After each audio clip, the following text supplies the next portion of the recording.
Hey y'all, welcome to the Incubus. My name is Priscilla Tess, where I like to read, rank, and review books. This video is on The Haunted Mansion, Storm and Shade. It's their new book that was just released a couple of weeks ago. And y'all, I'm a big Halloween fan, I am a big Haunted Mansion fan, and I'm a big Disney fan. So this book was right up my alley.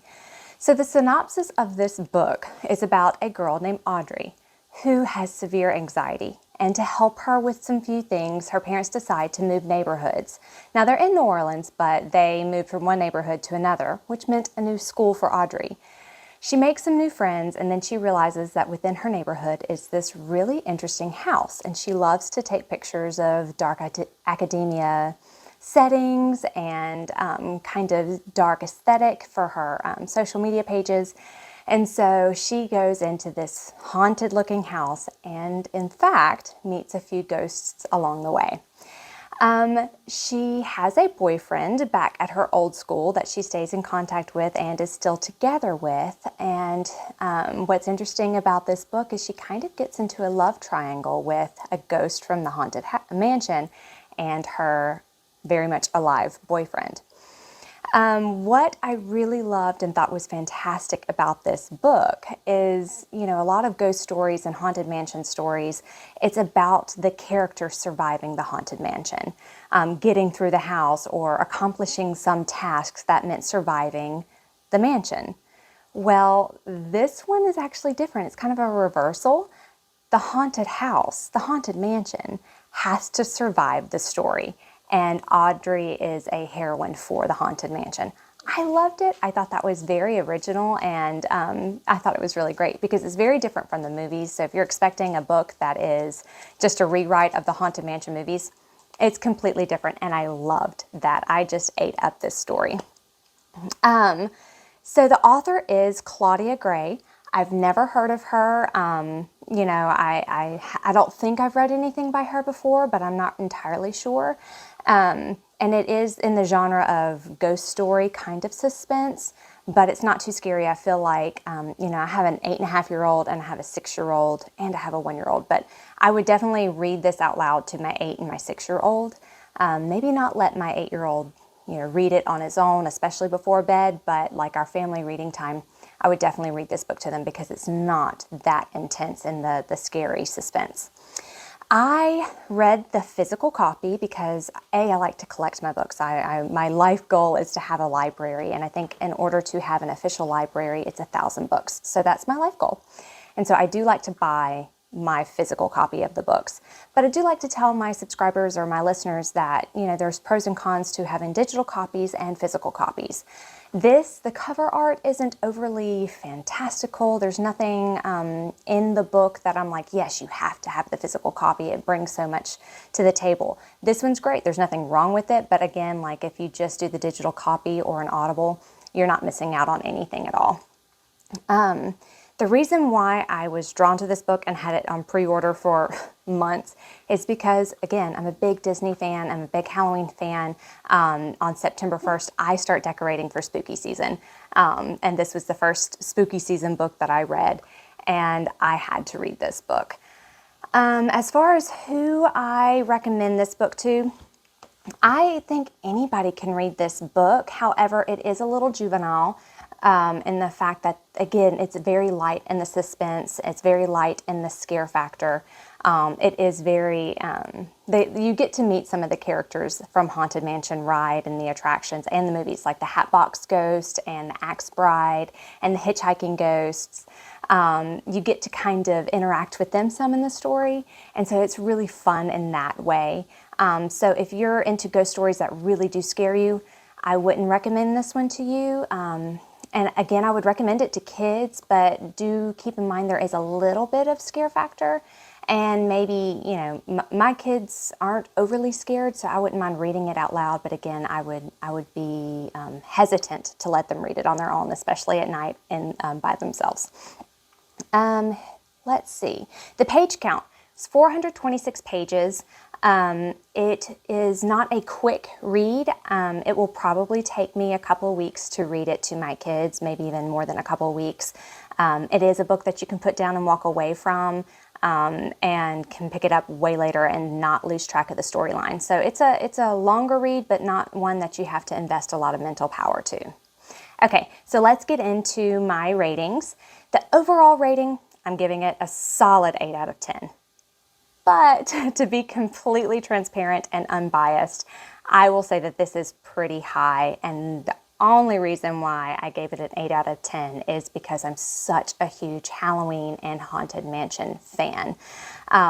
So take my 8 out of 10 with a little grain of salt. To be unbiased, I think it does deserve to be ranked lower, but I just can't bring myself to do it because I enjoyed this so much. Spicy rating, 0 out of 10, totally safe. Like, this is very much a G-rated spicy rating. So if your books need spice, this is not your book. If you want to read this to your kids, this is great. Or if you don't want any spice, again, this is great. The writing rating, I'm going to give this a 6 out of 10, and I'm going to go into why I gave it a little bit lower rating in a little bit. The writing was pretty bland. There was nothing really great that jumped out at me like, oh, this girl's got some talent, this is poetic, or this was ingenious.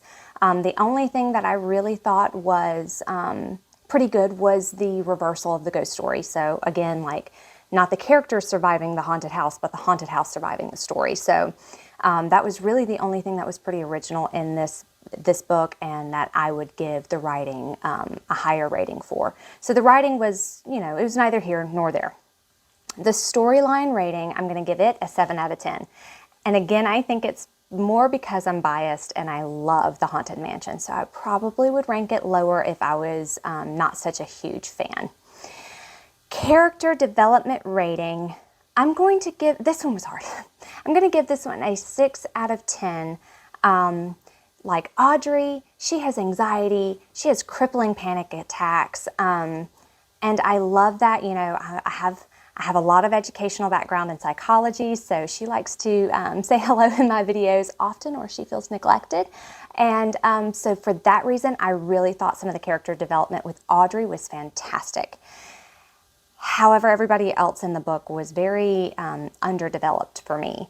And I think there were a couple of highlights where I was like, oh, that had some depth to it, but otherwise, I don't think there was a lot of character development. So I'm giving it a 6, only because of that mental illness portrayal that Audrey had that I thought was well done. Otherwise, I'd give it a lower ranking. Let's see, trigger warnings. Again, Audrey has crippling anxiety, so anxiety is very much discussed. She has panic attacks in this book, so that is also written. I don't think it is, it's very PG rated on these anxiety attacks and this panic attack, so I don't think it should stop you from reading the book. However, if anxiety and panic attacks, even just mentioning it, is triggering for you, then you need to skip this book, because there are several pages in which it is discussed. And I mean, it starts off that way and it ends that way. However, I do think it was very well done, because the writer actually uses the anxiety and the panic attacks in a positive way in many ways. That Audrey is always saying, I'm scared of everything all the time. And so going back and back and back to the Haunted Mansion, I'm already scared. So it didn't inhibit her. She was already used to having to push through those fears. So in a way, it gave her more bravery than your other characters. So there are the trigger warnings. I don't think it should keep you from reading the book, but I always like to let my readers know, or my subscribers know, what is entailed in the book. I love the Easter egg in the book. Are Easter eggs, is it called Easter eggs? References? Whatever it's supposed to be called, in the book for the Haunted Mansion attraction and the movie. It was great. I mean, they had the stretching room, the room with no windows and no doors. They had the portraits that kind of shifted back and forth between skeletal and not skeletal, and they even go into depth about why it's like that. So I loved that. I loved the wallpaper with the eyes that seem to follow you. I mean, all these things are mentioned. I already talked about some of the ghosts that make their appearance. The ballroom, it was just really, really fun picking up on all these little references to the attraction and to the movies. Madame Leota has a good role in this one, and a little bit different from where she's different in the way she's portrayed in other attractions and in the movies. So it was just really, really great. Let's see. There is a hurricane in this book, and I thought it was very well depicted. I am from Louisiana, born, raised. I still live here. So the way that the writer describes like the bands of rain and how the atmosphere kind of shifts with the hurricane, it was really quite well done. It almost made me like start looking out my window for, how's the weather today? So that was pretty cool. And if you've never been in a hurricane, this book can kind of give you an idea of what it feels like, that heaviness in the air. So that was very well done. Let's see. I'm still not going to give any spoilers. I have a few more things I want to talk about, but it doesn't give anything away in the story, so you're pretty safe to finish it. But if you're like super duper, don't tell me anything about it. Give me a like and subscribe, and let's say goodbye here. But otherwise, I think one thing that I really liked, and I'm trying to find the depth there, but I'm struggling with, is Audrey finds her two new friends and some very first true friends by almost falling down on the very first day of school. And she talks about how she finally has friends, and through almost falling down is how she got there. And I kind of feel like that's really cool and got a little bit of depth, because that's how you get to be close with friends, right? You have to have a little bit of vulnerability to get that closeness with your friends. Otherwise, it kind of maintains a shallowness in your friendship. So again, I feel like there's something poetic there, and I just can't quite get there. But you find true friends by falling down. And I thought that was really cool. Let's see. Anything else? So this is, again, not really a spoiler, but there is one part in the book where Audrey encounters a very rude guy on the streets of New Orleans at night, and he's catcalling her. And she's a young teenager. She's fresh into high school, like 16 years old, and he's catcalling her, trying to get her attention, and is being extremely rude, and Audrey's character is ignoring him. And then he turns around and calls her something along the lines of stuck up, or you think you're too good for me. And it got me angry. As a female, it's so frustrating when you ignore someone who's being overtly rude to you, objectifying you basically, and then expecting you to turn around and be like, oh, thank you so much for catcalling me and objectifying me. And I just had to put the book down and be like, ugh. Sometimes people suck. So I thought that was a really cool, realistic thing in the book. Now this part, if you don't want any spoilers, this I am giving a little bit away, but you kind of know it's coming anyway. I want to talk about Chase, the boyfriend. He kind of uses Audrey's anxiety to manipulate her into distancing herself from people and from making true friendships, and kind of trying to drive wedges between her and her family. And I saw the manipulative tactics for what they were, and she also ended up using him as a crutch. She kept saying over and over again that it was only because of Chase that she was able to make it, and he really keeps her together. And he used that to his advantage. And one thing that I really liked about this book was, in the end, he acknowledges that he did that to her. And it was manipulative. It was borderline abusive. But he's young. He's immature. He's 16 or 17.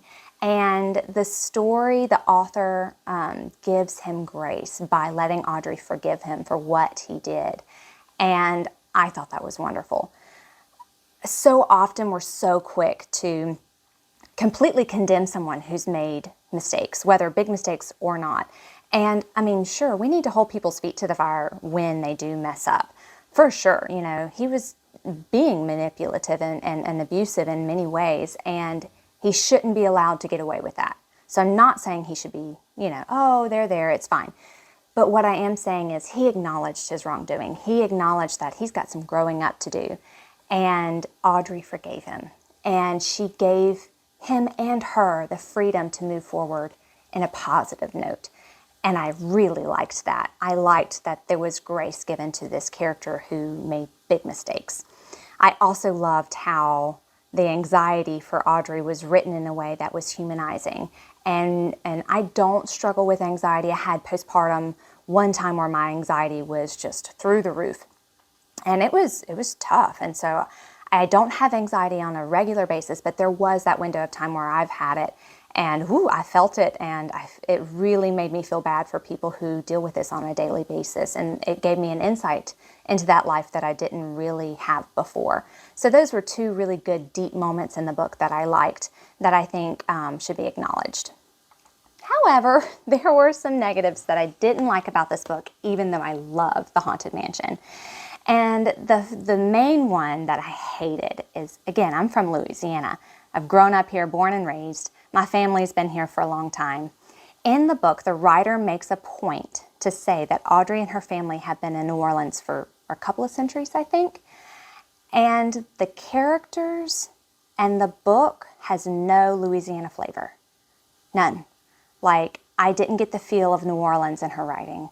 I didn't get any kind of Louisiana culture in the family and the characters. And as a Louisiana native, that was disappointing. If you're going to make the point to say that this family is deeply rooted into New Orleans culture, but then exclude the New Orleans culture from your book, I have a big problem with. I feel like she could have they were already in a move. Why not go ahead and just say that they are from Iowa? I mean, there was no culture to this family that I could pick up on at all. So why make the statement that they are Cajuns? So that really bugged me. If you're going to make that statement, you better make your characters Cajun. And that is probably the biggest reason why I ranked the character development so low. I was really looking forward to getting a little taste of New Orleans flavor in the writing, and it just wasn't there. And then my other negative that I had about this is definitely a mom thing. I am a mom of 3 babies and 3 fur babies. And there were some things that I was like, oh, wait, hold up. Several times throughout the book, these kids are just sneaking out of their house and walking around New Orleans at night. And it was very casually mentioned, like it was not a big deal. And again, I know that this is probably a book geared towards a younger audience, but that was also a reason why I had a little bit of a problem with it, was because if you do that in New Orleans, it could lead to you dying real quick. I mean, there are a lot of things that could get you killed in New Orleans, and walking around as a young girl on the streets, yeah, you're taking a big risk. And so as a parent, I was like, ooh, maybe highlight how dangerous and how bad that is. Like, don't do these things. And I'm sure other big cities around the world, like, you can't just go sneaking out your window and go walking around at night because you're on an adventure. I feel like there needed to be maybe a little bit, if we're going to do messages about anxiety and giving grace to manipulative and abusive behavior, then I feel like we should also extend a little bit of caution to young teenagers and young adults, young children, that there are safe places to go and there are not safe places to go. And there's always something to doing dangerous things safely, and that was not discussed. So as a mom, I had a couple of things that, when I read this book to my kids, I'm going to be like, and remember, children, we don't sneak out of our house without telling your mama. Mama will go on a ghost adventure with you. Let's go. But let me go with you to help keep you safe. And that was really it. Just to wrap it up, again, I loved this book. I just devoured it in like 2 afternoons. I thought it was so cute. It was wonderful. But to be completely unbiased, it wasn't all that great in the development department. The plot line wasn't all that great. There was a lot of shallow things that really needed a lot more development to make good sense or to draw you in. But if you love Halloween, if you love The Haunted Mansion, you have to read this book. I think it was such a great book to read as a fan. If you're not a big fan, probably need to skip this one. It's probably not for you.